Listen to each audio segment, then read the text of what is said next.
So the NHL has been rolling out these reverse retro jerseys. It was the Carolina Hurricanes' turn on Friday, so they changed their profile picture on Twitter, paying homage to their roots and the Hartford Whalers. Not everyone loving the move. The Hartford Yard Goats, AA affiliate of the Rockies, had their Twitter fingers working. They changed their profile pic to the Hurricanes' current logo, little shade thrown. The Whalers moving to Carolina after the 96-97 season, and apparently there's still some hurt feelings. Kenny, I've been in Connecticut for just under 2 years now. I see that Whalers gear everywhere still, even though the team's not even around. The passion for them, with these fans, still clearly there, and these fans don't forget, especially when your team is ripped away. Yeah, I know the feeling. It would be like if the Thunder put the Space Needle on a throwback jersey. Oh. Twitter blew up about this hockey deal for many of the Hartford Whalers faithful. It was taken as a nice tribute, but for others, as Nabil was saying, it was a painful reminder of a team taking away. Joining us now is hockey lover from In the Crease, Linda Cohn. You came here before me, and so I'm sure you attended those Whaler games. Who's responsible? Was this a diss or was this respect? Which way do you see it? This is total respect. Come on, move on. Listen, I love the state of Connecticut. I spent, as you know, so many years hosting Sports Center in the state of Connecticut, raising my children in the state of Connecticut. I feel the pain. It was sad when the Whalers left Hartford, but they had no choice. It was a business deal. I love these reverse retro jerseys by Carolina. It was wonderful to see that on the ice.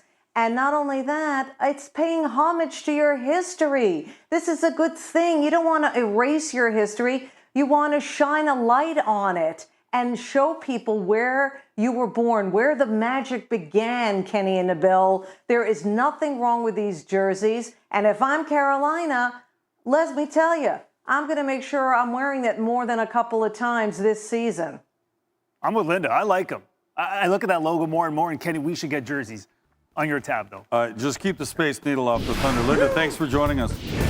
Welcome to Good Seats Still Available, a curious little podcast devoted to exploring what used to be in professional sports. Here's your host, Tim Hanlon. Hey now, how are you, everybody? My name is Tim Hanlon. It's Good Seats Still Available, the curious little podcast that is devoted to what used to be in professional sports. We appreciate you stopping on by and downloading us, putting us in your earbuds, however you are ingesting this week's proceedings. We cannot thank you enough. And we're back into the fun story of, yes, the Hartford Whalers, the best-selling non-existent team jersey in the National Hockey League. Yes, despite the fact that the Hartford Whalers are now approaching almost 25 years of not being in Hartford, but reconstituted as the Carolina Hurricanes. The Hartford Whalers, the mythology and the history, the legacy, the warm, fuzzy feelings, all of those things still completely resonate, not only in Connecticut and the Hartford region, but among hockey fans generally and frankly around the world. This is a jersey, not unlike the New York Cosmos soccer jersey, that can be seen despite teams not existing anymore. Worldwide, there's just a fandom for this team, and we're going to get into why that mythology sort of exists with our guest this week, Pat Pickens, who has a new book coming out. Literally just came out a couple of days ago as we drop this episode. It is the first book devoted to the history and the story of the Whalers. And the story is, it's called The Whalers, The Rise, Fall, and Enduring Mystique, good word, Mystique, of New England's second, in parentheses, greatest NHL franchise. And Pat's going to kind of get into a little bit of the story to how he came to find this book that he couldn't find the book, so he wrote it himself. That's the old adage, and he certainly came through. A 10-year odyssey to put this book together. And we'll find out why and how and the reasons and the rationale behind all of it. But obviously, it's the story about the Whalers. It's something that we've nibbled at a bit in previous episodes. We certainly highly commend, either prior to listening to this episode or as a supplement to it, a couple of episodes, two in particular. Jerry and Peter, the Whaler guys, episode number 62, I think they're still going at it with their TV show, and in that sort of ongoing hope that somehow Hartford will be made whole again with another NHL franchise or the return of the Whalers somehow, some way. And of course, our extraordinary interview with the great Howard Baldwin in our episode number 100. He, the originator of this franchise back in the WHA New England Whaler days. And hopefully we get Howard back on the show to go deeper into some of the other exploits that we didn't get to in our first episode with him. But those are highly recommended for your listening pleasure. In addition to this one, we are going to find a treasure trove of fun stories and some anecdotes and a couple little pieces of information and info that you didn't know about before. And you got to get this book. It's terrifically written, and it gets into whole bunches of things. Not only the history of the franchise in Hartford and its rocky exit, shall we say, to not even directly to Raleigh, but to Greensboro, North Carolina for 2 years, and why it ended up there. And the frankly still relatively sore subject that you could sort of understand in that clip that we just played to you, a little ESPN dalliance back in, I think it was last year. No, it was earlier this year in December of 21. February. Get your years straight, Tim. Gee whiz. February 19th, 2021. That was a little Sports Center segment featuring Kenny Mayne, Nabil Karim, and Linda Cohn, reminiscing a little bit about the Hartford Whalers, and I really kind of putting their finger on the hot button of the nostalgia around it, and shall we call it the appropriation of the Whalers' legacy, logo and all, by the Carolina Hurricanes, which, if you've been following sort of the story of their existence, when they moved to Carolina, it was a complete whitewash, right? The Hartford Whalers were very much in the rearview mirror. The team had moved. There were various reasons, a lot of course, financial and economic. And the NHL, in its own sort of way, right, trying to keep moving southern and westward. And in Carolina, right, a completely new branding. And you would never have known, frankly, that the team had been previously domiciled, shall we say. But a couple of years ago, strangely, interestingly, curiously, some of the newer management types there starting to find something in the attic during the move that actually portended or pointed to some history prior. And this Hartford Whalers thing kind of came out of mothballs and was resurrected and embraced. And some would cynically say for profit and dollars. They're not dumb, I guess, in terms of recognizing the sales of jerseys and memorabilia around the Hartford Whalers still strong these 20 some odd years afterwards, after the move to Carolina, and a resurrection, if you will, and a seemingly abrupt rediscovery of the Hartford Whalers team and logo and jersey and all that kind of stuff. And that segment, that SportsCenter segment, kind of touches on it, right? Is this a good thing? Is it kind of a diss to Hartford and kind of a kick in the groin, so to speak? Or is it a positive development in that, hey, it's the history of this team and a callback, frankly, to probably for a generation of fans in Carolina now, or NHL fans generally, who didn't even know about this Hartford Whalers existence, let alone its origins in the world, this thing called the World Hockey Association prior. So, I mean, I think the debate kind of rages on. And I think, frankly, the debate even in Connecticut about how the team left, good riddance. Now that they're in Carolina, did they do the right thing when they won the Stanley Cup which is about a dozen years ago now, and not sort of, I guess, bring it back, if you will, or more fully embrace Hartford then when it occurred. A whole bunch of it's a very intertwined, complex set of emotions, but it's certainly a fascinating history nonetheless. And Pat Pickens, our guest this week, is here to help us scratch a little bit deeper than the surface into the history and the lore and the mythology, and frankly, the ongoing saga and story of, let's call them the Hartford Whalers, in our conversation coming up this very episode in just a few moments' time. Fun and frivolity for all, and it's a topic we love to keep going deeper on, and we're happy to bring it to you again this week in our conversation coming up in a moment's time. How about a sponsor that will allow us to all celebrate and remember and proudly emblazon our memories of the Hartford Whalers? Let's go to royalretros.com, shall we? royalretros.com, the king of throwbacks. You may have formerly known them as 503 Sports, which is now a sub-brand, but they are now officially known as Royal Retros. And royalretros.com, as you probably know by now, if you've listened to this show any length of time, obviously has great t-shirts, right? So lots of great logos and stuff there. Fantastic, of course. But as the name implies, retro jerseys are one of the hallmarks of their offerings.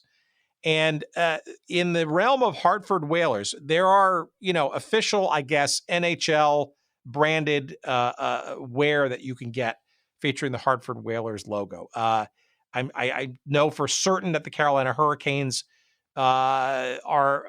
take very strong advantage of that, and even with their new throwback jersey things that I think Adidas is doing. There's those kind of permutations, and you can buy those official things. That's fantastic. Go, knock yourselves out. But if you really want authentic, original, and meticulously crafted gear that would, frankly, put your friends to shame and would, frankly, allow them to kind of understand just how deep and original this and consequential, frankly, this franchise was, and frankly still continues to be, then you owe it to yourself to check out the various flavors of retro jerseys featuring the Hartford Whalers and even the New England Whalers of the WHA variety at royalretros.com. For example, the New England Whalers jersey comes in two different flavors: the sort of green away jersey with sort of like the white trim and the logo sort of in white with green in the middle and a harpoon there, the old sort of logo. Or you can get it in white, the home white, with the colors reversed and the green sleeves. It's fantastic. And of course, you can also now get the Hartford Whalers jersey. That's what the team was known once they moved to the NHL in 1979. And there are five different versions of that jersey, the Hartford Whalers jersey. You could get them in green. You can get them two different versions in white with silver trim or green trim. There's a dark sort of navy, I guess, black/navy colored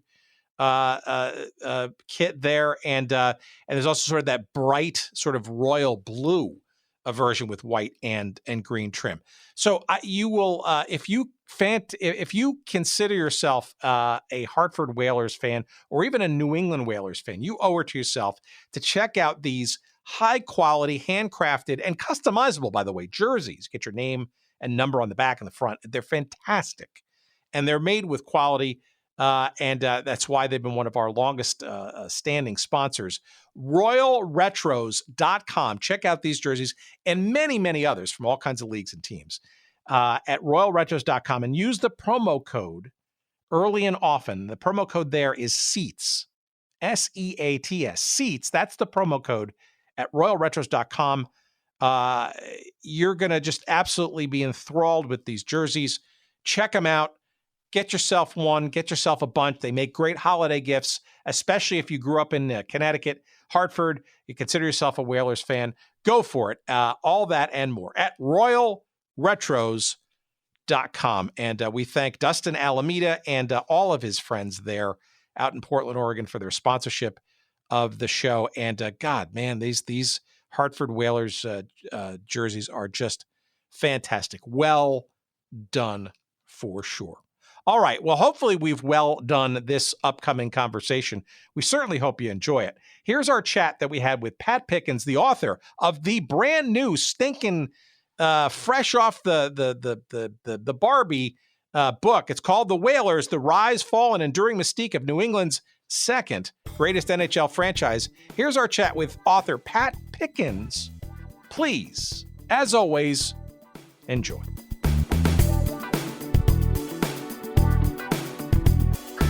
Before we get into kind of this story, give us a sense of who you are and how you came to kind of going deep in a book form on the Whalers. That's the question, because I've asked myself that question, a lot of times. Like, how did this story end up in my hands? Because I'm 36 years old. So when the Whalers moved to Carolina, I was 12. So, wasn't covering the team, certainly, when they moved. Wasn't, I'm not from Connecticut, not a Whalers fan, not definitely a hockey fan. Grew up in New Jersey, grew up a big Devils fan in New Jersey. And I think that sort of spawned part of it too. But what I tell people is, and it's, obviously the truth, I went to college in Connecticut, and then I got a job out of college with a small biweekly newspaper in Connecticut. And I was, one of the first events I covered, I used to cover games all the time. I used to cover games, I probably covered 5 or 6 games a week, high school games, just in various parts of Connecticut, mostly confined to Fairfield County, but in the state playoffs, it would get broader and wider. And so among the first couple of games I covered were high school state hockey champion or playoff game. And, the people up there were rabid about it. I was amazed by the rabidity towards the high school, their school's high school hockey, and obviously the knowledge and how emotional people get. Connecticut's a little underrated as far as the hockey state is concerned, I think.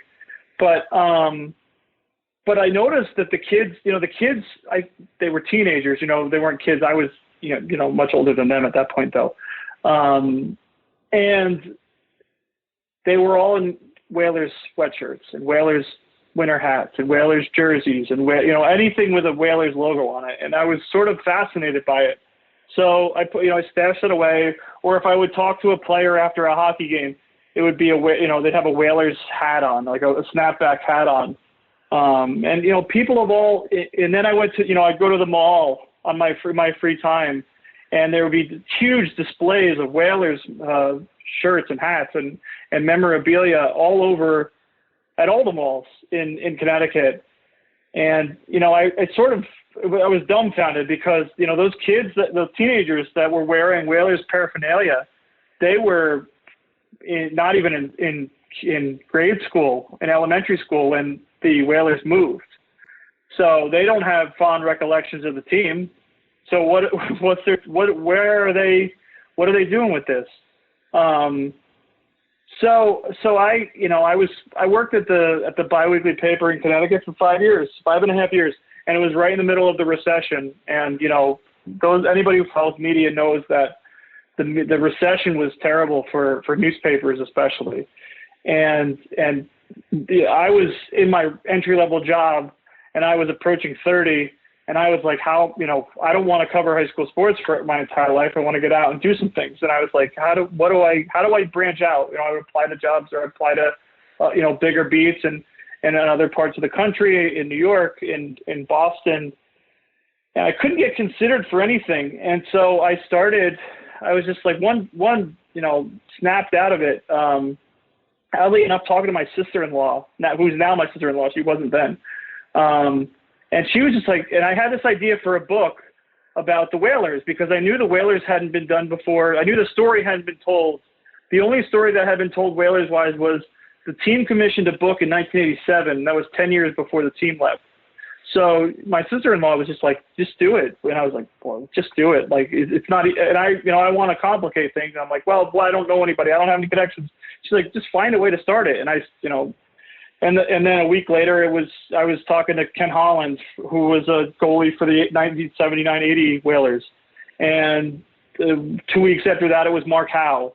And then it was Stan Fischler, and then it was Howard Baldwin, Howard Baldwin was among the founders of the Whalers. Yes, former guest of ours. Yes, for sure. Yes. Howard's a great guy, but and it sort of snowballed, and this was 2011. So you see how long it took from start to finish, and there's been a lot. It's what I tell everybody is it's a job that it was a passion project that I sort of picked up and put down when I was feeling that when I had time for it. So if I could book an interview, if I could get Ron Francis on the phone, I would interview him, and then I would stash it away for a couple of weeks at that point.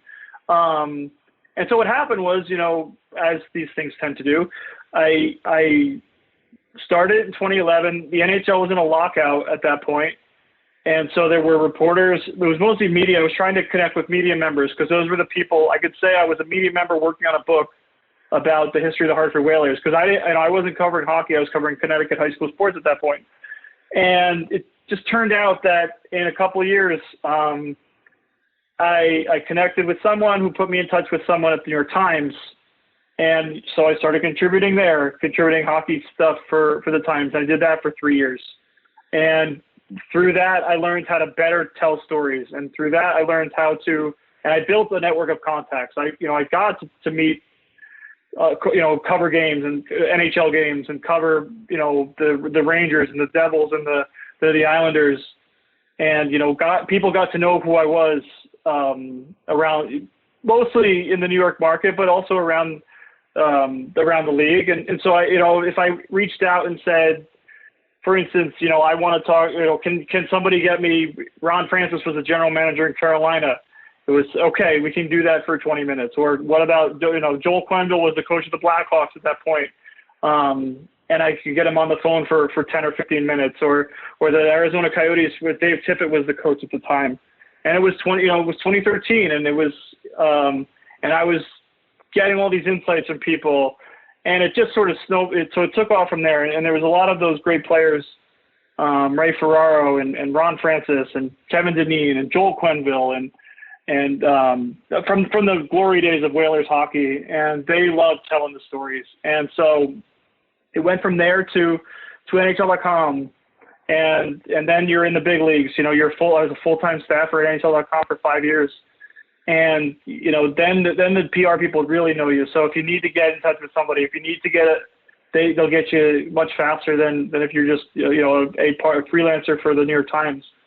So, and it was one of those things that I was just really persistent about, that, if somebody told me that they were doing a book about the Whalers, they were like, okay, you could go for it, let me, show me you can do it. And I just, it was one of those things that I always felt was going to be the ticket for me, that this was going to be my ticket to something bigger, something greater, something, more exceptional in my career. Because like I said, I was covering high school sports in Fairfield, Connecticut.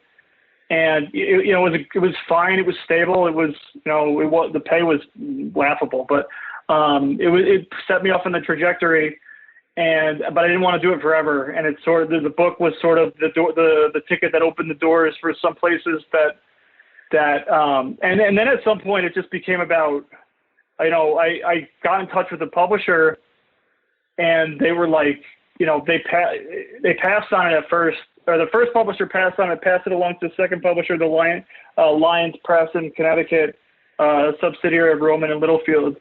And it was really simple. And they were like, here's a contract. Do you want to do this for us? And I was like, okay.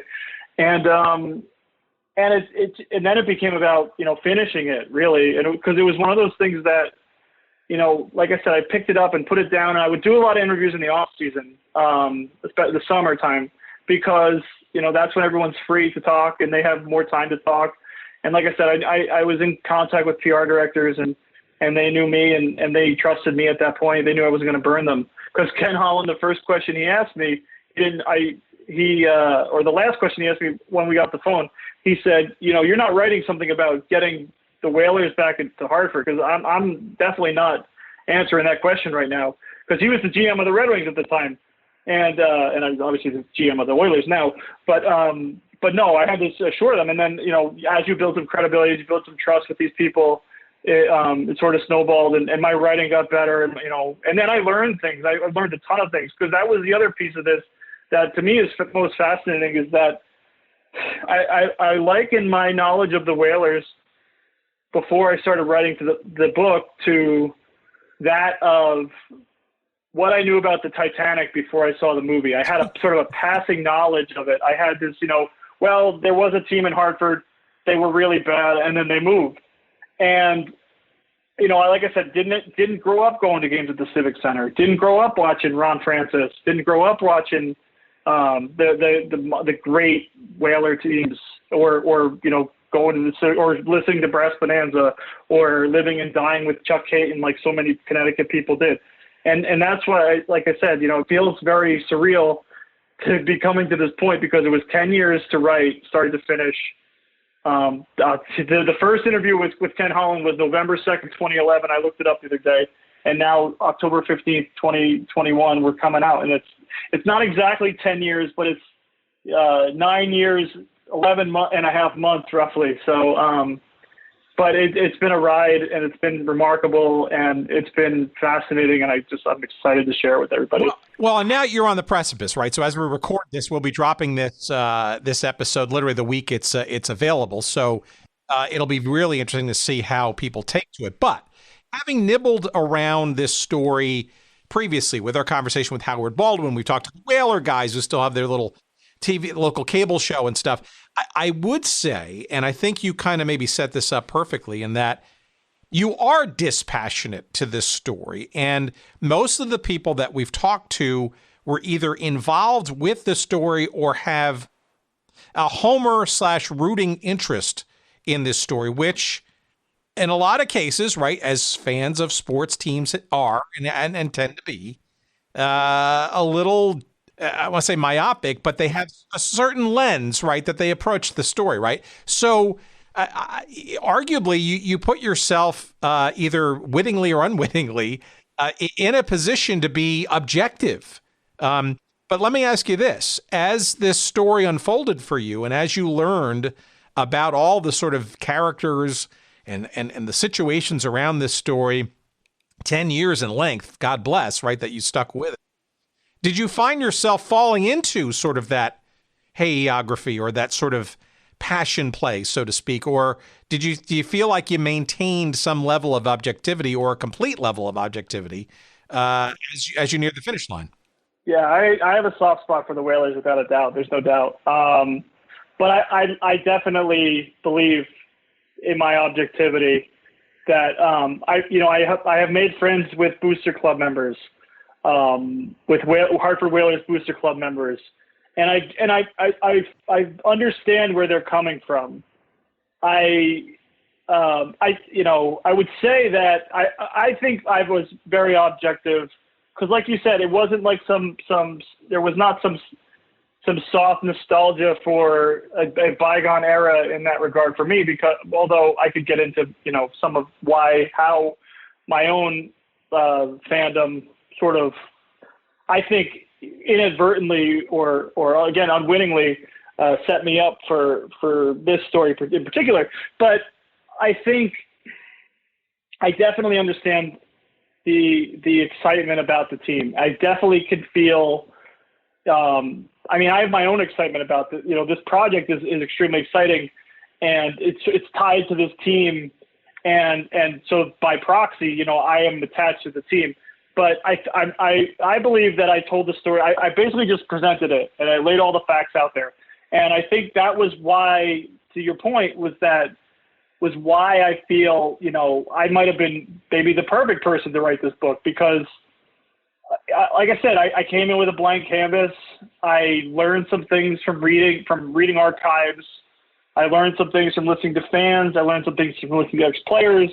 I learned some things from talking to broadcasters who could provide some perspective, and media who covered the team, and government officials in Connecticut who have their own stance on what happened. And I think what I did was I just sort of took all that and put it together, and just put it all there. It's all there. And, but also obviously in a position where, to highlight the things that were important, because I think where I get, where I feel strongly about the Whale, I don't know if Hartford's ever going to have an NHL team again. I've sort of vacillated on that opinion, because there were times in the past couple of years where I said, well, yeah, I think that there's a definite possibility when you look at what Connecticut's trying to do in Hartford with the XL Center, the building formerly known as the Hartford Civic Center. And they're, the NHL is, I wouldn't say considering it, but they are aware of what Connecticut is doing in terms of trying to upgrade the building in Hartford. I think you could see how insanely popular the Whalers brand is, and that the Carolina Hurricanes are leaning into that. That's covered in there about when and why the Hurricanes decided to actually lean in to the Whalers brand, and when they started wearing the Whalers jersey on the ice and the uniform, and that there was, they came out with a third jersey, the reverse retro jersey from Adidas in the 2020-2021 season, and it was a Whalers jersey, just like the Avalanche's jersey was a Quebec Nordiques jersey. But there's some. So I spoke with people from in Carolina who were very open about why they wanted to lean into the Whalers brand. And so that has to be so alluring to some degree, where you say you have this brand, you have this city that's upgrading. It's an extremely wealthy market in Hartford and New Haven and Springfield, Massachusetts. Connecticut's annually one of the two most wealthy states in the country. And you have this little Hartford market there, with an airport, with Springfield, it's 2 million people, which if you listen to people in the Booster Club members, they say, well, Raleigh's smaller, St. Louis is smaller, it's comparable with Denver. And they say, well, and they're made up of millionaires, and they're made up of insurance people, and they're CEOs that live up there. So, but like you said, they have the lens, they have the bias that they want the team back. And I would, it would be fun to see the Whalers play again. But I think I think I'm a fairly objective person to begin with.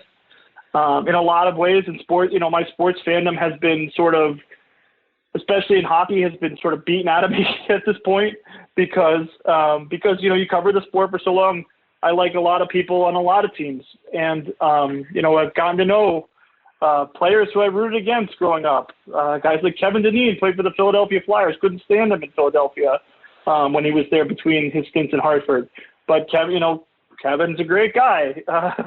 Sean Burke was the Devils goalie, was the Whalers goalie, among other places, got to know some of these people, got to know some of the characters, got to know, fortunately, some of the, Ron Francis, one of the greatest players of all time.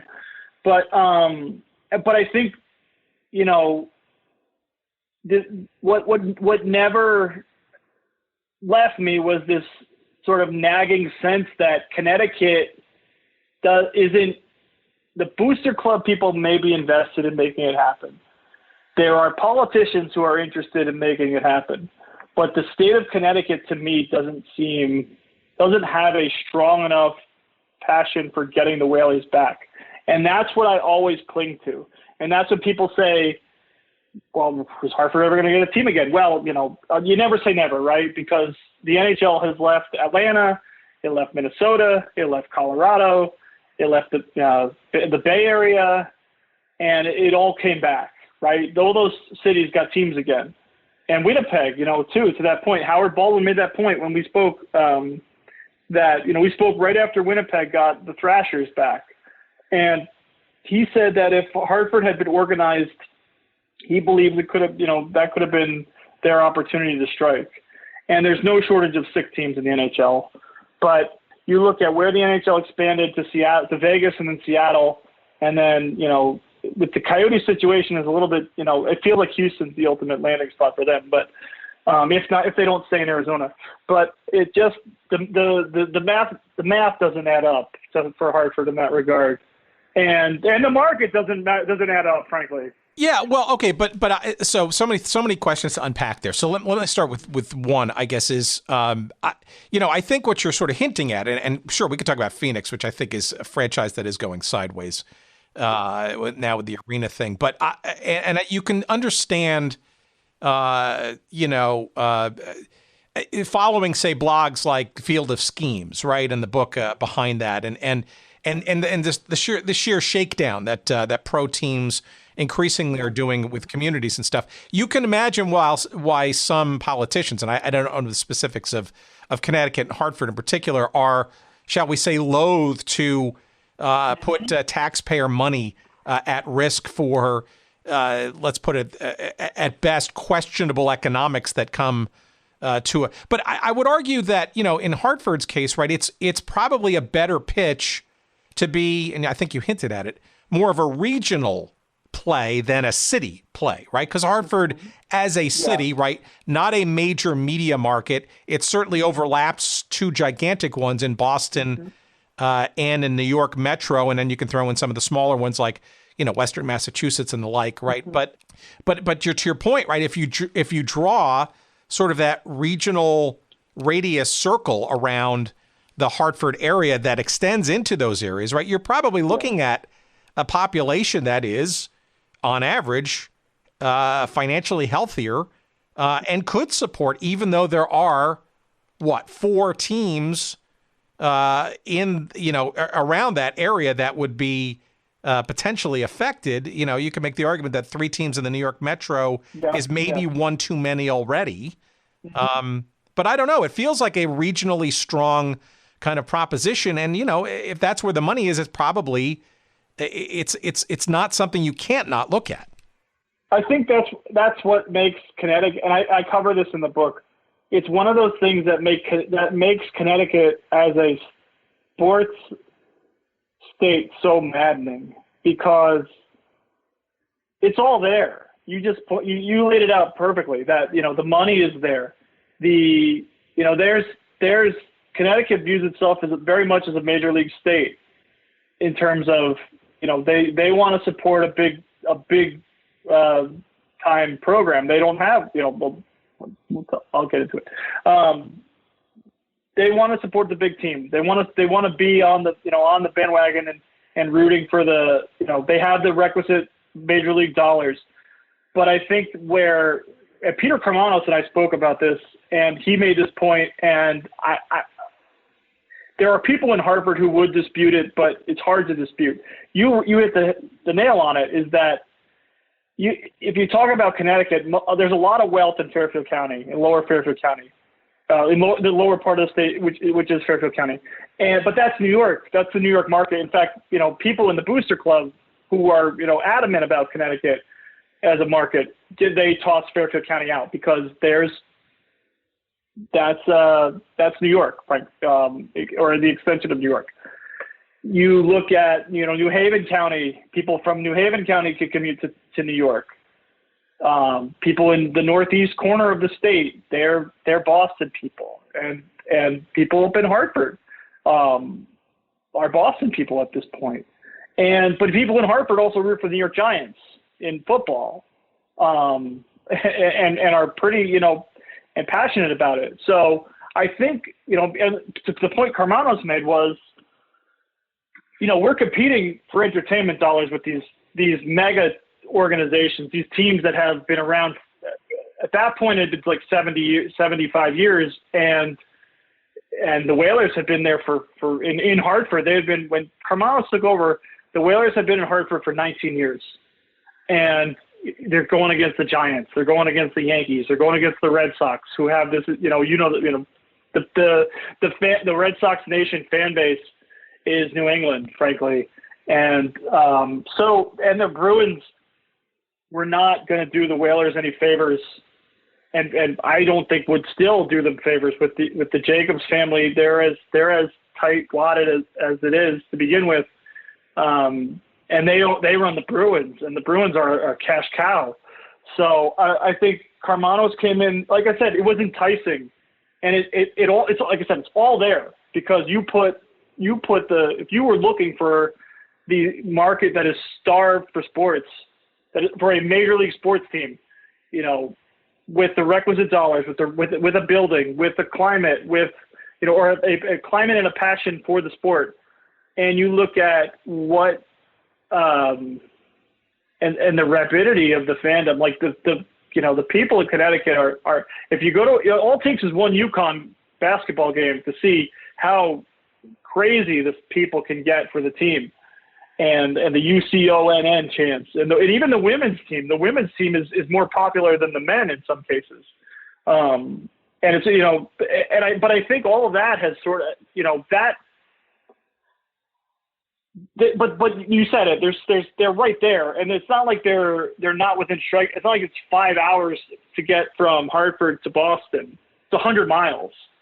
Even Hartford to New York with the traffic in Connecticut is atrocious, but you can be from Hartford to New York in 3 hours, like for a day trip to a Giants game, for a day trip to a Rangers game. The people in Connecticut, again, have the money to do that. They have the money to go to Boston for the day.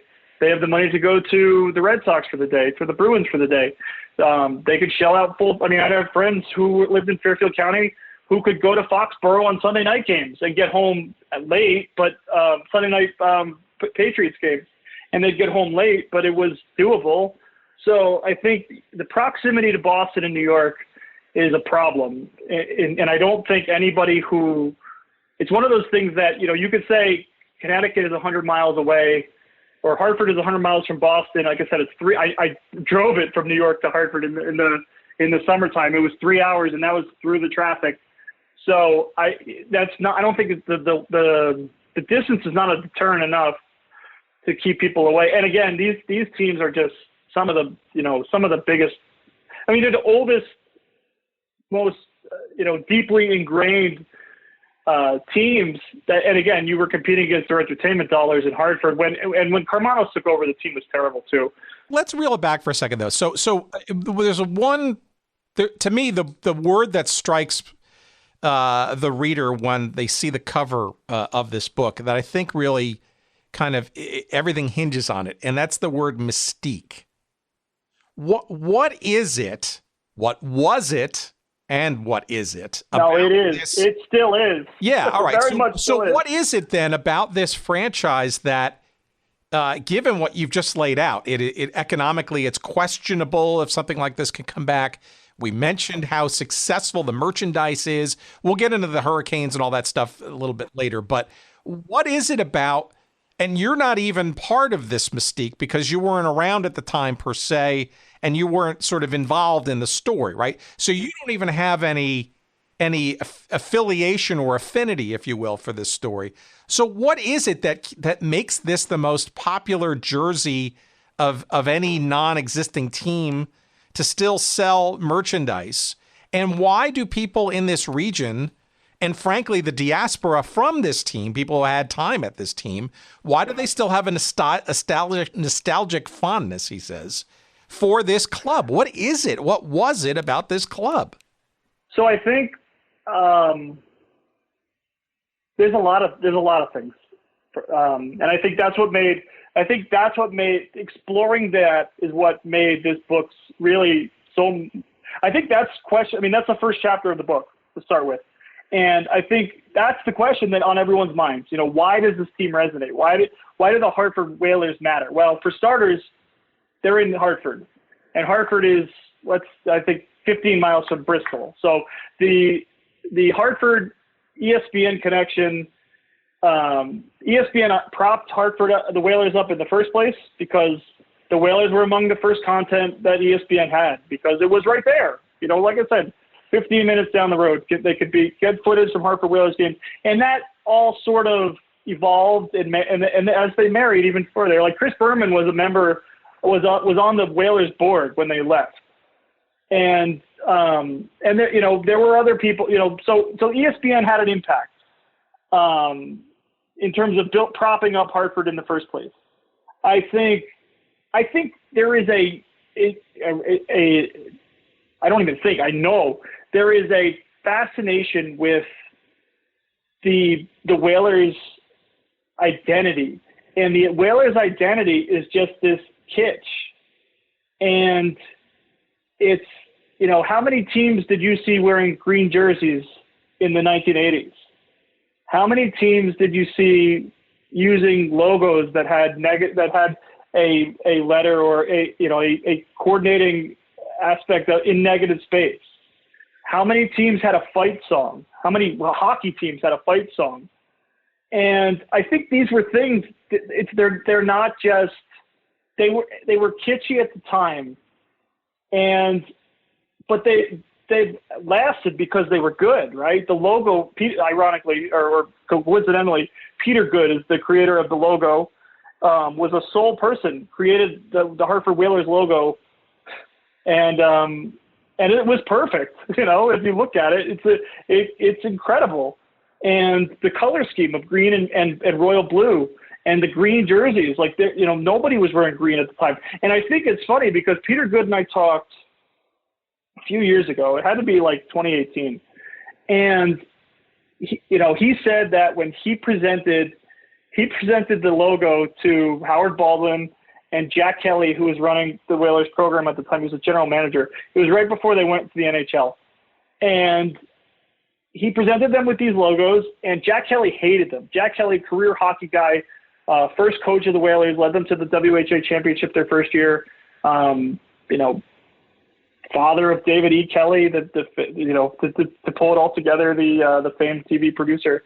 But Jack Kelly could not stand the logo, could not stand Brass Bonanza, could not stand, this kitschy sort of, but, and I wrote this in the book, you look at the original six, like I already mentioned the Bruins. The Bruins are cash cow, but why? Their identity is tradition. The Rangers, the Maple Leafs, the Canadians, the Blackhawks, the original six, tradition, right? The Edmonton Oilers, the New York Islanders, some of the more, the more recent dynasty teams, the Penguins, their identity is winning. Edmonton has fallen on hard times. The Islanders also as well, but they have this sort of tradition of winning, and that's their identity. And the Hartford Whalers they were not good on the ice. They were, they were okay in the box office generally, but you knew when they scored a goal, you were going to hear Brass Bonanza. You knew they were going to take the ice to Brass Bonanza and that they were going to be wearing green jerseys on the road and the white jerseys at home, which I love the white jerseys too. And you knew that this was just sort of their identity, was that and again, Hartford, I've said this a bunch of times on various media spots, because Hartford might as well be anywhere in the country, any city in the country. And I think the people of Hartford would take some umbrage to that, but because they want to think, and it's true, Hartford is a special place. It's tied to the insurance industry. It's been essentially the insurance capital of the world for years, and that's their major industry. And then also how the Whalers existed, because they essentially had when Howard, I'm sure Howard told you this, but when Howard didn't have the money to back the Whalers financially, and Hartford is not a big enough market to have, big TV or a big corporation, but they had a conglomeration of corporations who fed money to the team, and they got a percentage ownership of the team. So Aetna had an ownership stake of the team, and the newspaper, the Hartford Courant, had a 0.1% stake ownership of the team. And so they had this sort of, and this Green Bay Packers style share thing where the corporate community owned the team, funded the team, essentially bankrolled the operation, and then ceded the operation to Howard. And Howard, is a great marketer. he figured out that he could sell people. People in Connecticut didn't know Hartford. They didn't know hockey when he brought the team there. And in 10 years, they were extremely hot. When you look at the players, the team they had built, now they went through bumps early in the early NHL days, where they traded Mark Howe, where they fired coaches left and right, where they traded their first round draft pick essentially every year when they were terrible. But they I think that is the fascinating. I think the fascination is that, again, the logo endures, the jersey endures. Brass Bonanza is a cool little song, And it's this Hartford kid, this sort of small town, small market kitsch, which again, ironically, is Connecticut.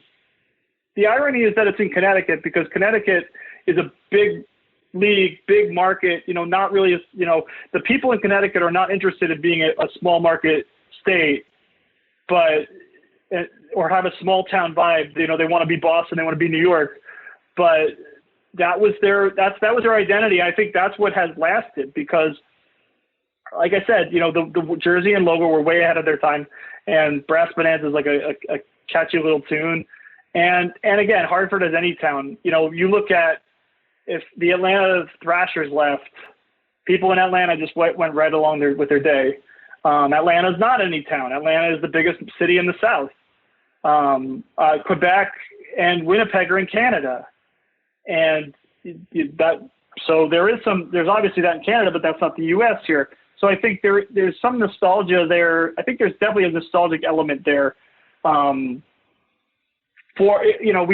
People my age grew up playing video games, the EA game or some of the other NHL video games, and we grew up with Hartford in the video game, or we grew up watching Hartford on TV. And I think we sort of pine for those simpler times when you'd see a game on ESPN2 where it was with the Hartford Whalers against whoever, and the graphics were ridiculous, and the Whalers were wearing these jerseys with these crazy logo, and that Hartford was a major league town.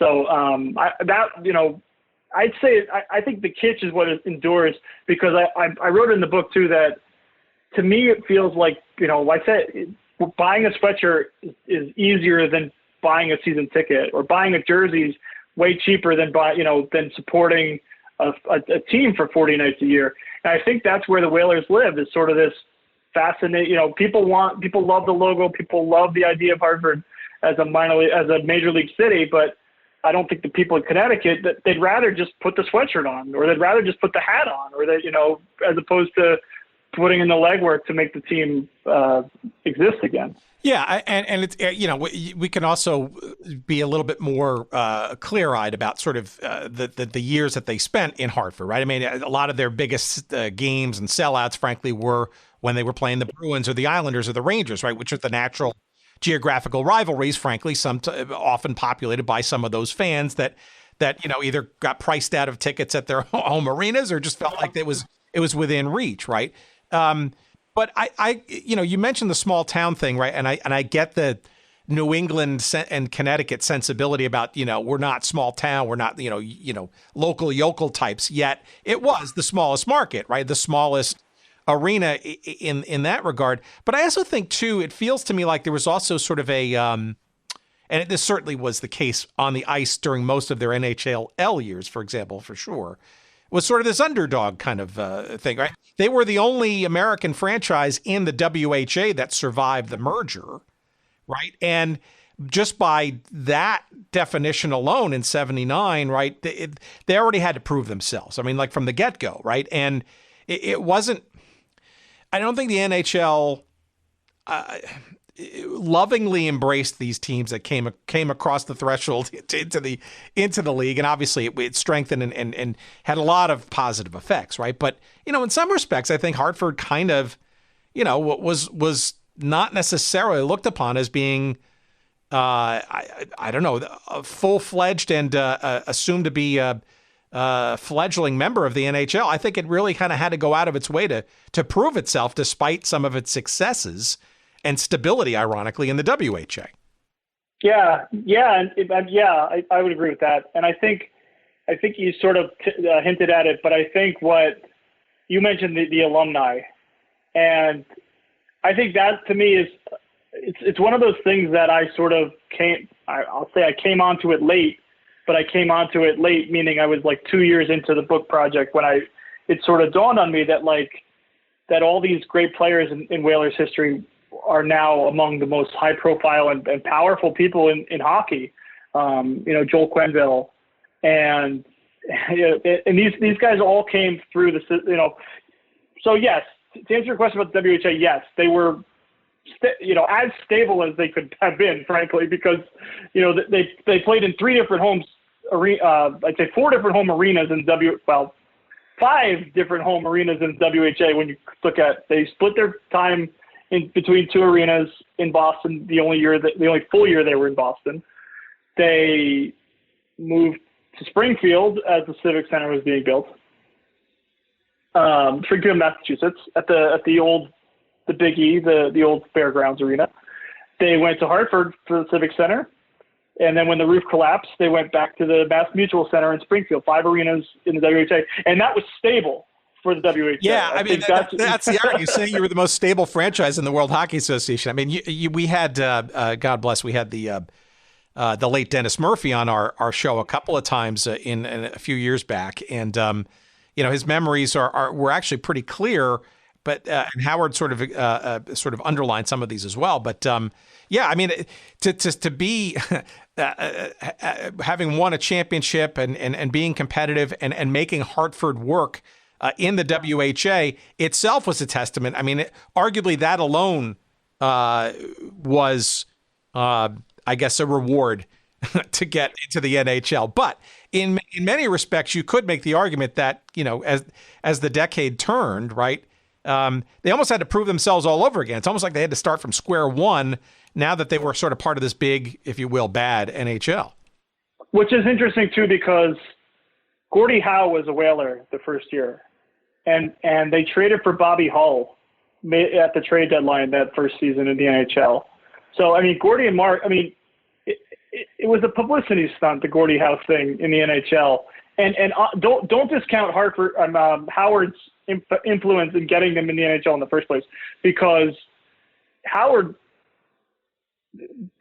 made the deal between the WHA and the NHL happen.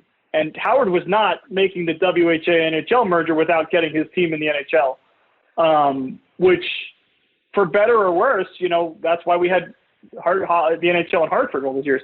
But what's ironic about what you're saying is it's true, is that the Whalers were a playoff team their first year in the NHL, and they were good. They were competitive. They had continuity that other WHA teams did not have. They had a roster full of players that had played together. They had, again, Gordie Howe, but they had Mark Howe.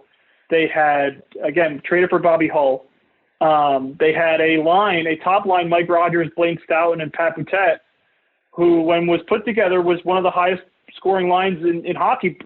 Blaine Stoughton's 56 goals is still a franchise record for the Whalers and the Hurricanes. And that was the first year in the NHL, and that was part of why they got, so they got to the playoffs that first year, and they won a bunch of games when the building reopened in Hartford that first season. They were a dominant home team at the Civic Center. And then it all just went poof, for right then. It was it was a mirage. And they had a bunch of injuries before their series against the Canadiens, and the Canadiens didn't quite overlook them as Hartford would have hoped they would have. But after that first season in the NHL, they were terrible, and they were not even terrible; they were embarrassing. And which is weird because, you made the point about proving themselves. They outdrew the Bruins for, I think it was the first 3 years in the NHL. So they were getting the crowds. The attendance was there. They did not have a system. Howard said they didn't have a program they stuck to. And he was right. And it really cost them, in terms of equity in their market, because fortunately Emile Francis guided them back to not even respectability. They were good when under the Emile Francis days, but and they drafted well, well enough. Bill Dineen, Kevin Dineen's father, was the scouting director, and he knew players to draft. He drafted Ron Francis. He drafted his son.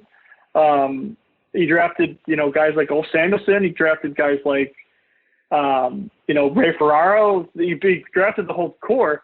The unfortunate aspect was that Howard was advocating for the Whalers to trade their number one pick to get goal scoring, to get goaltending, to get they lost Pat Pickens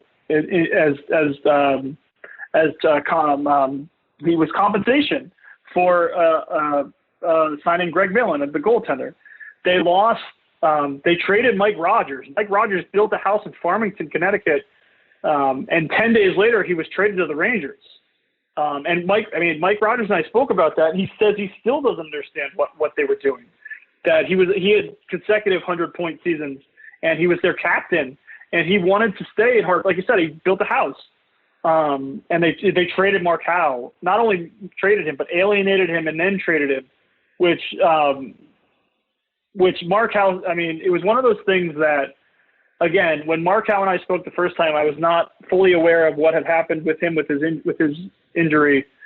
And then I was lucky enough to speak to him again a few years later, like 8 years later. And it was just fascinating to hear him talk about what he went through, nearly dying on the ice. And the fact that he missed 17 games after this grotesque injury where he went, essentially the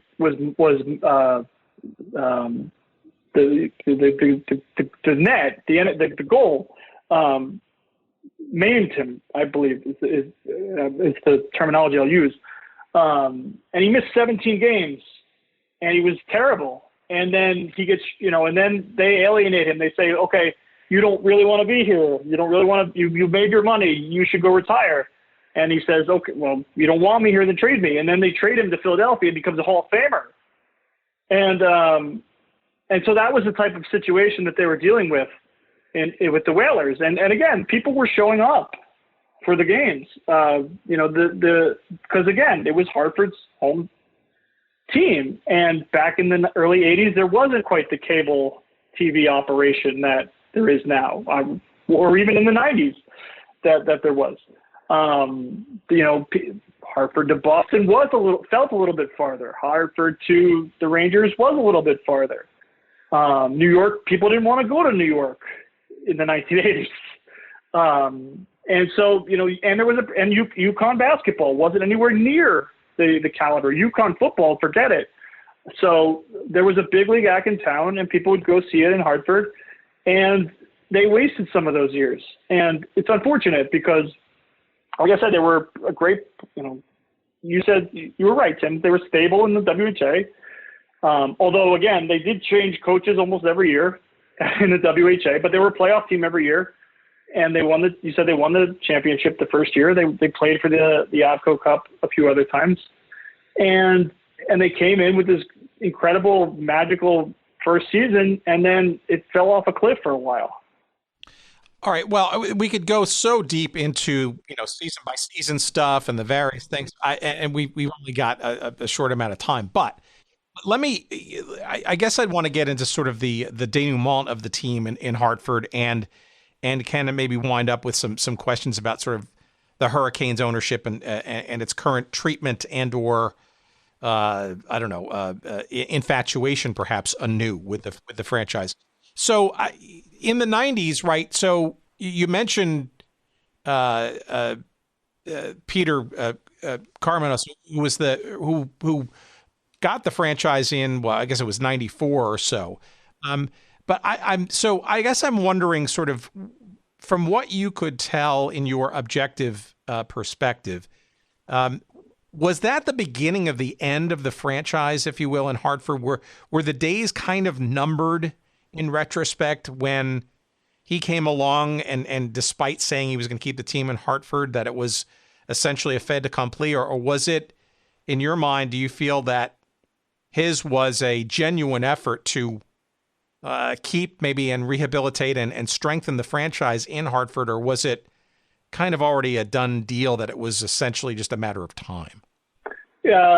Chuck Caton, who's the great former play-by-play announcer in Carolina and Hartford, I asked him this because, and I asked everybody this, whether their opinion was that Carmano.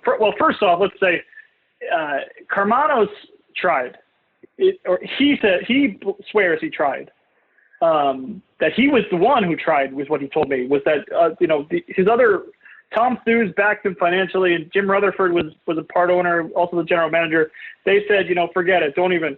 And that Carmanos really tried to make it work, tried to get a new arena, and he said he blamed the governor, John Rowland, who also, there's a story behind there too. what Chuck and I talked about was that the economics is what caught up with Hartford, and for a number of reasons. But it wasn't Karmanos entirely. Richard Gordon really set the team up to fail in so many ways, and Karmanos puts the blame on Howard Baldwin too for a unique reason, that one that I hadn't heard from anywhere else, is that the Whalers drafted Ron Francis. They had the opportunity to trade up and draft Bob Carpenter, and they wanted to because they were negotiating a TV contract. And the Colorado Rockies ultimately traded up to draft, the Capitals traded up with the Rockies to draft Bob Carpenter, and the Whalers were left with Ron Francis. But the TV contract that they were negotiating, that Larry Flo, who told me at the time, said they would get eyeballs from drafting Bob Carpenter because he was a mass guy. He'd come from high school. He was the can't miss kid on Sports Illustrated, and that would attract people. The TV contract they ultimately signed was a 20-year contract with Sports Channel, and 20 years from 1982. 80, I always get those years confused. I think it was 81. But 20 years from 1981 was 2001. And 2001, the Whalers were in Carolina. So they negotiated their TV contract for 20 years, about 10 years before cable really took off. And these things got really lucrative. And so that Karmanos blamed Howard for that. And so, but Richard Gordon really set the team up to get. Richard Gordon was the owner after Howard. He and Don Conrad purchased the team together. Conrad and Gordon had a falling out, and Gordon didn't have the requisite hockey knowledge to be a hands-on owner, but he wanted to be a hands-on owner. But he also couldn't stand losing the type of money that playing for an NHL team in Hartford would provide. So, Gordon essentially was losing money hand over fist. He sold off all of his leverage to the state of Connecticut in exchange for debt relief. So Gordon sold off revenue to parking. He sold off revenue to concession. He sold off revenue to luxury boxes. So when Karmanos took the team, he said, "What?" He said, "What am I getting?" Frankly, and it was to the point where he was essentially just getting tickets, and there was sponsorship had dried up to some degree, and there's not a lot of sponsorship opportunities to begin with, and the Bruins would not cede over the Massachusetts line to them. So anything in Springfield was off limits in terms of marketing, in terms of sponsorships, in terms of partnerships. And so the Whalers were, and then they didn't have all these ancillary benefits. So Karmanos wanted a new team. A new arena.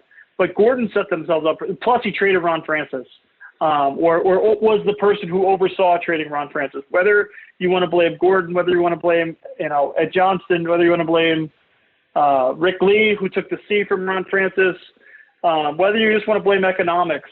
I said this, I forget whether it was a podcast or a TV appearance. I've been doing so many, they all sort of run together. But Peter Karmanos wears the black hat in Hartford because he doesn't care, frankly. If he had tried to do any PR or damage control about his time in Hartford, people would see. I think people would see things were different. And through the lens of time, I mean, he's still reviled there, and Karmanos hates Hartford because it didn't work there, and the government did not play ball with him. But I think Karmanos I was really happy I got to speak with him because he's a really unique figure in hockey, in the history of hockey, because he's in the U.S. Hockey Hall of Fame. He's in the Hockey Hall of Fame. He was the first U.S. owner of an Ontario Hockey League team. He bought the Windsor Spitfires because he's based in Detroit, right outside of Windsor. And he's he's well respected by the hockey community. He's well respected in the NHL. Gary Bettman talks glowingly about him.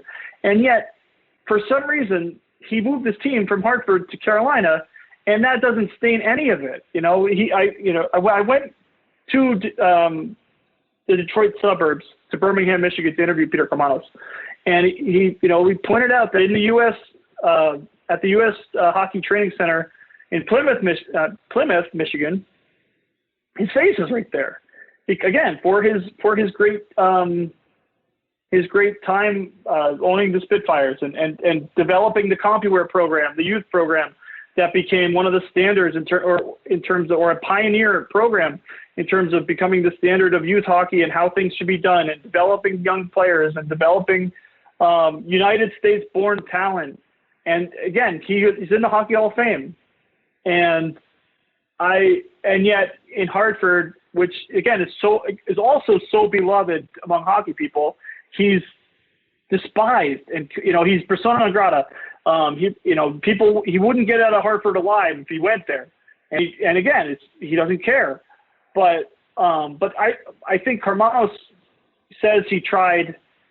I don't believe he bought the team to move it, because if he did, he would have bought the team and moved it, I think. I just think he's a passionate guy. He's an emotional guy, and he said he saw a government kicking them out, and it's weird too how they ended up in Carolina, because he wanted to go to Columbus, and he told the team they were going to go to Columbus in the last week of the regular season of 96-97. And there was a referendum on an arena that fell through, and they didn't have a place to go. And he shopped it around a little bit. He shopped it to Minnesota. He told me he kicked some tires in San Diego before ultimately going to Raleigh.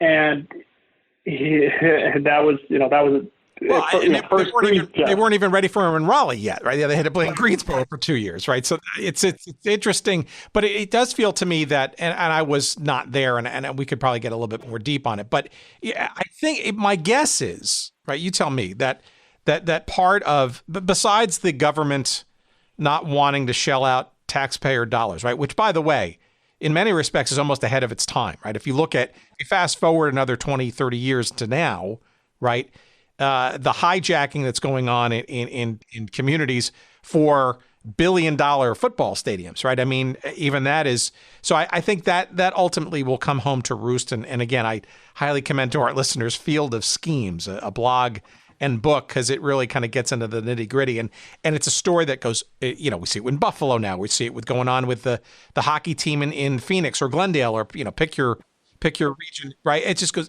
on and on and on, all these things, renovations, et cetera.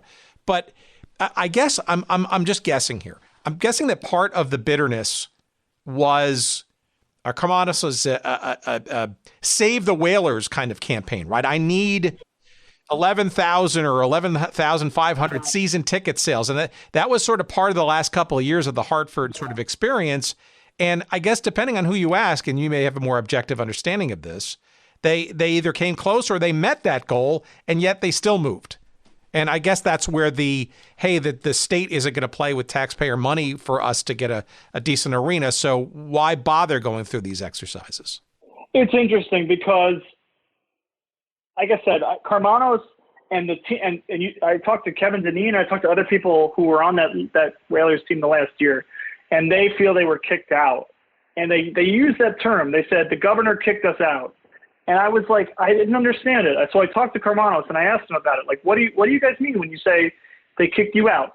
So the way Karmanos tells it is, they had a meeting. They had an emergency meeting at the governor's mansion, John Rowland's mansion. Gary Bettman was there, and John Rowland was there, and Karmanos obviously was there.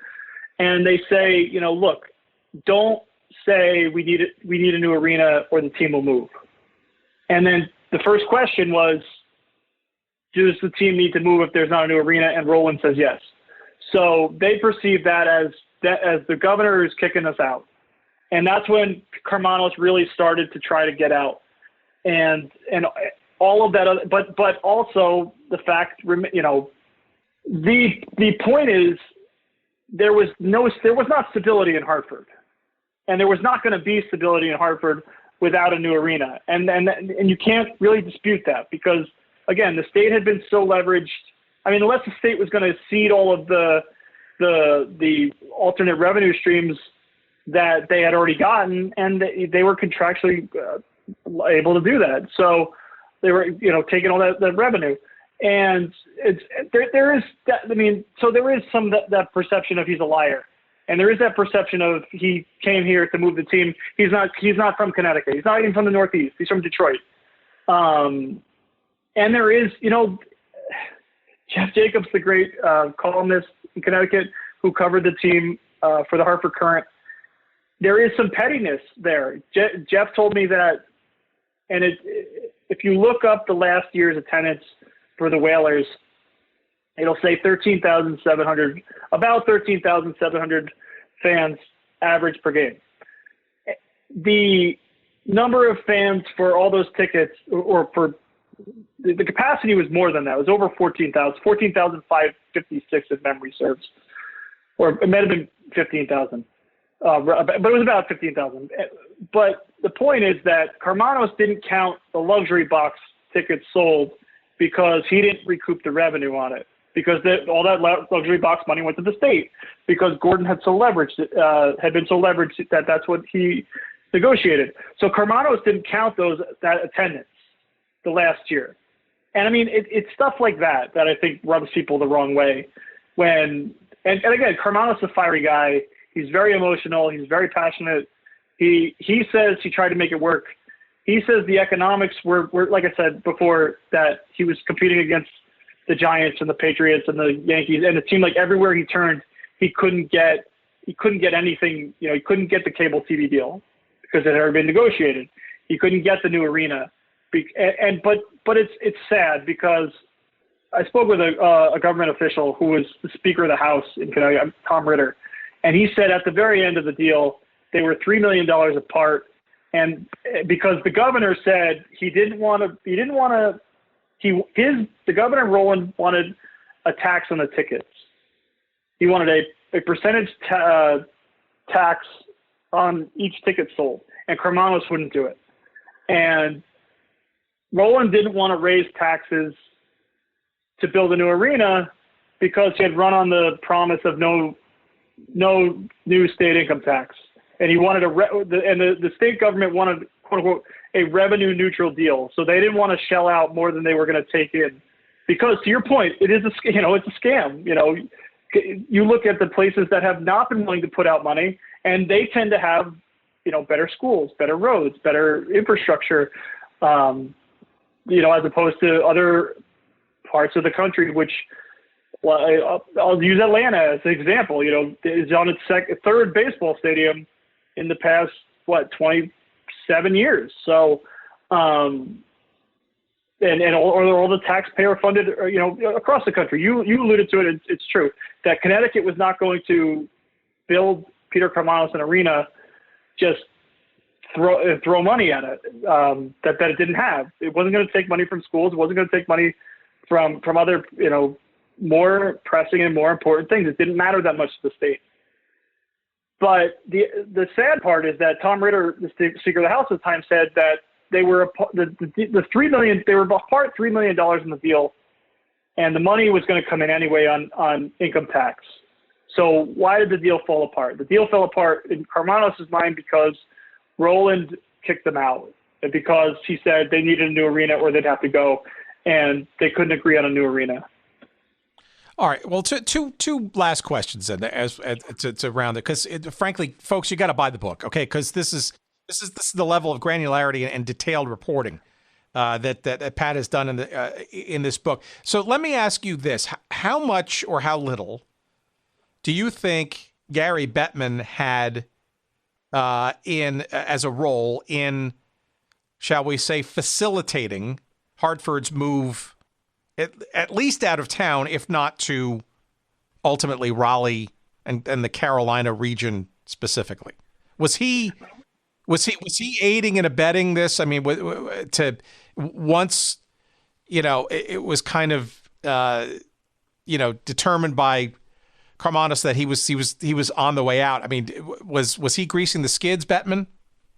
I tried to get that answer, and I was trying to get that same. I was trying to figure that out myself, because that's the thought, right? Bettman comes in, and then all these teams move out, right? And that's his grand plan. No, I would say no. That Bettman was not as influential as people may make him seem. Mostly because he was pretty new at the whole game still. He had come over from the NBA in 1993, but the NHL had a plan to move south in the United States anyway, and they were going to do it by expansion for the most part. You look at the teams that cropped up. It was Anaheim was in the early 90s. It was San Jose was in the early 90s. It was Tampa, and there's stories about all these teams because this is a big, the Sun Belt shift was a huge, it was a huge dynamic shift, and a paradigm shift for hockey because you look at what's happened since. And I think that's part of the fascination of why I read the book was because I saw the Hurricanes win the Stanley Cup, and I knew they were the Whalers. In less than 10 years, they had won the Stanley Cup, and 5 years prior, they had gone to the Cup final. So, but I was alluding to this earlier that it piqued my interest in the story from the get-go because I was a big fan of the Devils growing up, and I remember there was all the rumors about them going to Nashville the year they won the first Stanley Cup. And I remember I was heartbroken. I remember hearing, it sort of loomed over the run to the Cup. And my own belief, and I don't know this to be true, but my own belief is that if the Devils didn't win the Stanley Cup, they would be in Nashville because no team that's won the Stanley Cup has moved. The original Ottawa Senators, it's in the book. I don't remember off the top of my head, but I believe it was the original Ottawa Senators that was the last team to win the Stanley Cup and then move. So the NHL doesn't move championship teams. It's not like the NFL. It's not like the NBA where all these old teams move, where it doesn't matter who you are or what your organization is. But the point about Bettman is that the whole move south predates him. So I would say no, Bettman probably did not. I would say Bettman probably did not advocate to have a team in Raleigh, North Carolina, because these were things that were planning anyway. Because once they got out of the Johns, it all started in the 90s. They had a vision for the 90s. They wanted to max out TV, and they wanted to get new markets. And you look at some of the places where Wayne Gretzky toured and Mario Lemieux toured.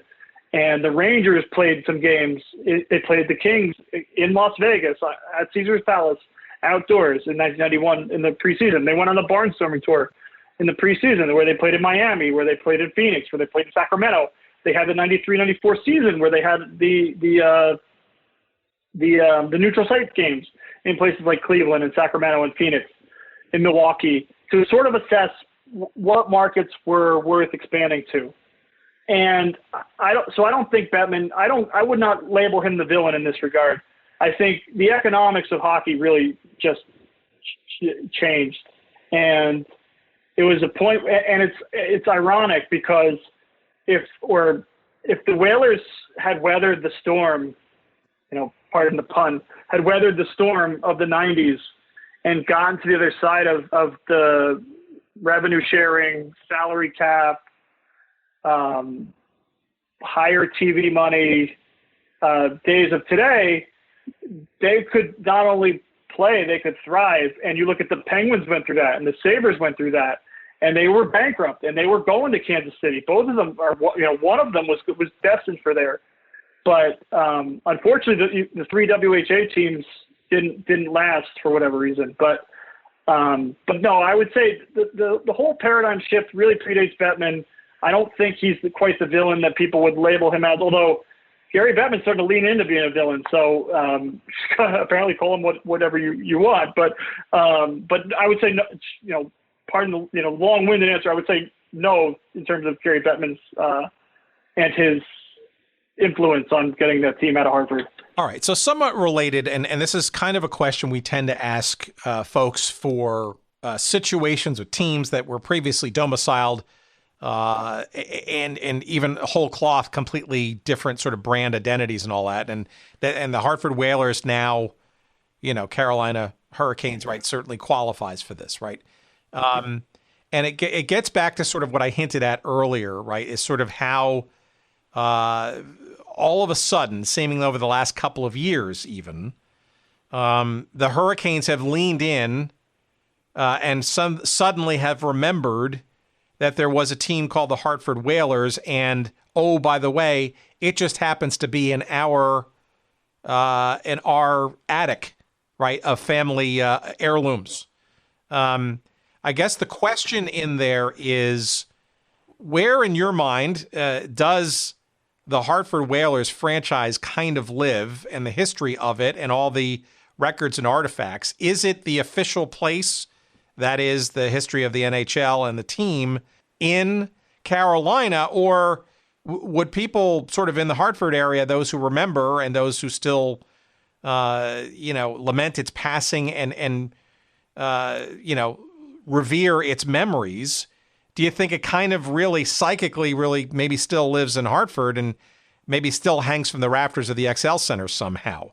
There's a question in there somewhere. What of the previous version of this franchise?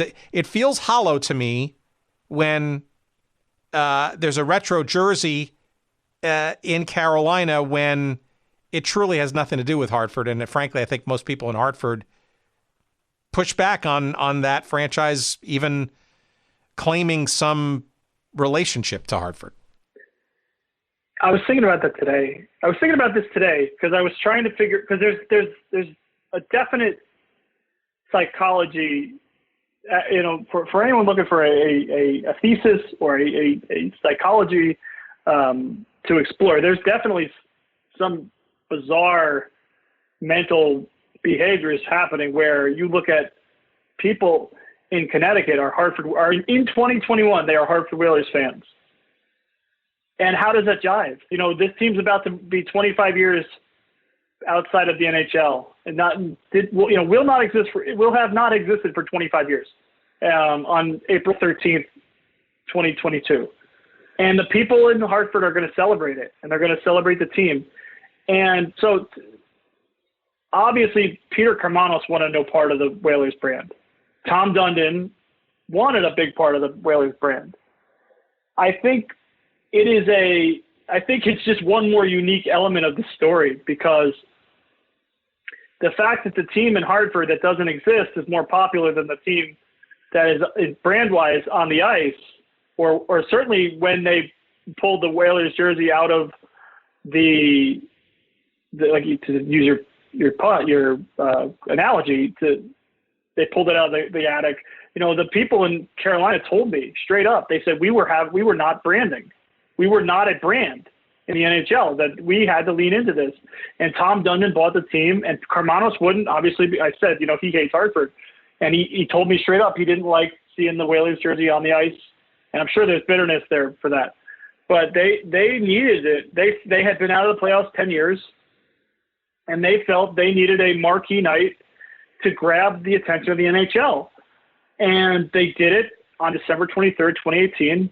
And John Forsland, who I was fortunate enough to speak with for the book, who, the great voice now of the Seattle Kraken, and who called games in Hartford, who called games in Carolina, said they did it right. And Mike Rogers was there. He said they did it right. And it was, but at the same time, to your point, I tend to think the Hartford Whalers somehow live just in hockey fans in general, because they, whatever your rationale for putting on a Whalers hat, for putting on a Whalers jersey, for putting on a Whalers t-shirt, for, blaring Brass Bonanza, also known as Evening Beat, is the official title of the song by Jacques Say. It's you're doing it for a nostalgic element. And I think that's where the Whalers will live, assuming they're not going to come back to play in the NHL. I would say, and that's what I think the people in Hartford want. And that's where I think, I was thinking about it today, that the psychology of this is that, and it's the alumni. I mentioned the alumni, the high-profile alumni, guys like Kevin Dineen, guys like Ron Francis, guys like Joel Quenneville. They met their spouses in Connecticut playing for the Whalers. So Connecticut will always be special to them, and Hartford will always be special to them, and it will always be unique to them. And they'll go back, as a group. They still go back. They all get together. The alumni on the I alluded to it a little bit, but the mid-'80s alumni are among, they're extremely close-knit. Deneen coached under Quenneville. Ulf Samuelson was a coach when Ron Francis was the GM in Carolina. So there's definite ties from Hartford to Carolina, and Ron Francis lived in Raleigh until he became the Kraken's first GM. So I think is that the people in Connecticut just don't want the Whalers to be forgotten, and I think that's what their effort is. And I think the Booster Club goes through an NHL game every year. The Booster Club in Hartford had a special relationship with the players because the players were part of the community, and the ones that wanted to be there in those heydays in the mid '80s, they wanted to be in Hartford. As much as they weren't. It wasn't just a stop on the map. It wasn't just the pit stop between New York and Boston. There were some really, really good teams there, and really, really close knit teams. And so if you hear Joel Quenneville talk about why he loves Hartford, he met his wife there. He met he made lots of great friends there. And I think that's where the Whalers will live. It's in the stories, in the high profile alumni, in the jersey, in the kitsch. And I think that's what the people of Connecticut, just like I said, just want. They don't want their team to be forgotten. They don't want it to become the Cleveland Barons or the Kansas City Scouts or the Atlanta Thrashers or any of these teams that came before that moved that are essentially forgotten. And I think that's why my story, fortunately for me, resonates with all these people. It's because Hartford, the people in the Hartford area, they might support teams in Boston, they might support teams in New York, but Hartford is their place. My dad, not to make this all about me, but my dad always, we grew up in New Jersey. We rooted for New York teams mostly. We went for days in the city. We were very close to New York, but my dad was very proud to say he was from New Jersey, and he would always tell everywhere, wherever we'd go, we were from New Jersey, because we were not from New York. We were from New Jersey. And I think there's a level of loyalty and a level of that in the people of Connecticut, the people of Hartford, and the people of the Whalers. Connecticut might be a little stuck up. It might be a little bit, again, trying to be New York, trying to be Boston. There's definitely elements of that where the people and I wrote this in the book, that the people, there's some that don't identify with the state. They'd rather go to the Cape Cod beaches. They'd rather go to the city, New York City. They'd rather, but live in Connecticut for the schools and the land, and so they don't have to live the city life. But there's definitely people in central Connecticut, in the Hartford region, who love to be from the central Connecticut region. They don't care if you think it's small potatoes and small market or minor league. They're from Hartford, and they're proud to be from Glastonbury or Wethersfield or Farmington or Windsor or wherever. They're making their living, they're making their lives in Connecticut. And the Hartford Whalers were their favorite team, is their favorite team. And the uniqueness of it, I think, lends itself to that belief system, and that it's okay for them to be a Hartford Whalers fan. Like if there are Atlanta Thrasher fans out there, I'm sure there are. There might be some listening. I apologize for saying this, but people are not pining for the Atlanta Thrashers. People are not pining for the Cleveland Barons. People are not pining for the California Seals. I mean, their merchandise sells, don't get me wrong, but there's something special about the Hartford Whalers, and it's the people who fight and do everything they can to just keep the memory of the team alive. And I think that's where the team lives, and the team will continue to live, and I'm just happy to be a part of it.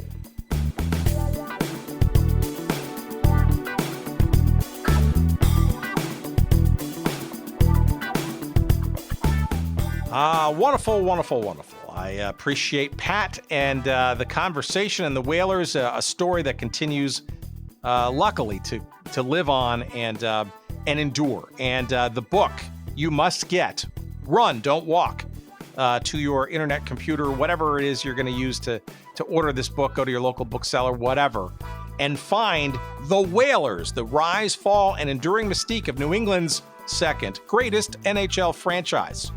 By our guest this week, Pat Pickens. It is published by Lions Press, and it is available wherever you find good books. Of course, you can find a convenient link to Amazon to get it probably in the fastest way humanly possible. Just go to our website at goodseatsstillavailable.com. Just search up this episode number 235, my goodness, with Pat Pickens. And you will see a convenient link to the book to Amazon from our site. We'll get a couple of referral shekels of love and goodness. We appreciate you doing it that way. And but even if you can't or you don't, support your local bookseller or whatever, just get your hands on the copy of this book, because you're going to regale in all the great glory, detail, mystique. And it's a story long overdue to have in book form. And you will be, as they say, glad you did. You can follow Pat Pickens on Twitter at Pat_Pickens, Pickens,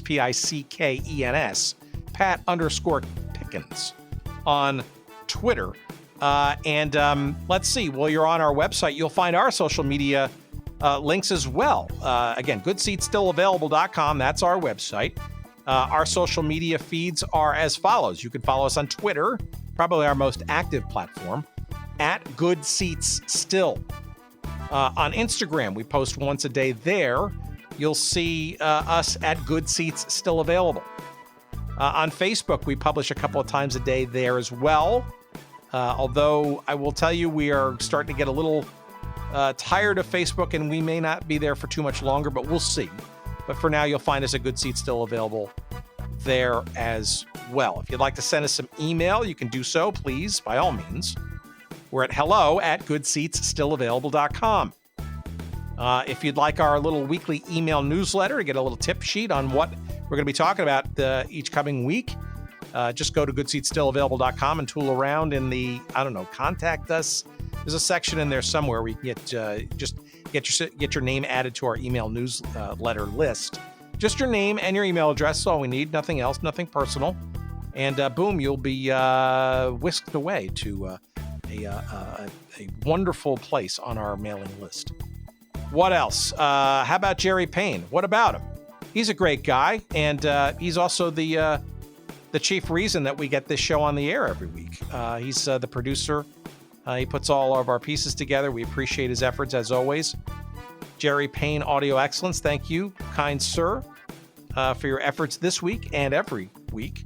And what else? Rate and review us, will you please? If you're not following us or subscribing to us, you got to do that, of course.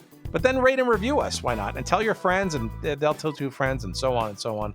And that's how we grow the audience. Help our algorithms out there. We're available on every podcast platform you can find.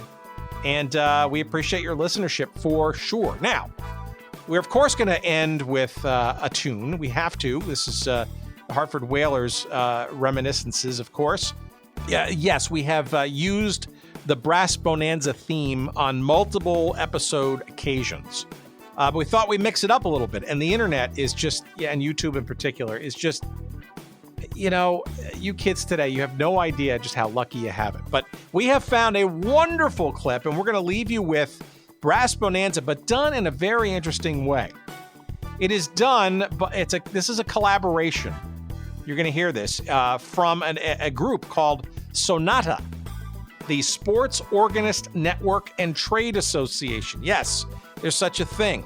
This is a group, a collective of women and men who are the official organists for NHL, Major League Baseball, Minor League Baseball, etc., franchises. And they did a little something back in the winter of 2019, where they all got together and they did this sort of collaboration of Brass Bonanza from their own respective organs in their own respective arenas. So here we're going to send you out with Brass Bonanza, the Hartford Whalers official theme song, but done collectively by a whole host of folks who are organists for the Colorado Avalanche, the Washington Capitals, the Jersey Devils and Brooklyn Nets, the St. Louis Blues, the Anaheim Ducks, etc., etc. This is a who's who of organists in professional arenas that you may have heard and continue to enjoy. And let's send you out with their rendition, their collective rendition of Brass Bonanza. In our salute to the Hartford Whalers, thank you for listening. Take care, everybody. We'll see you next week. Ta-ta.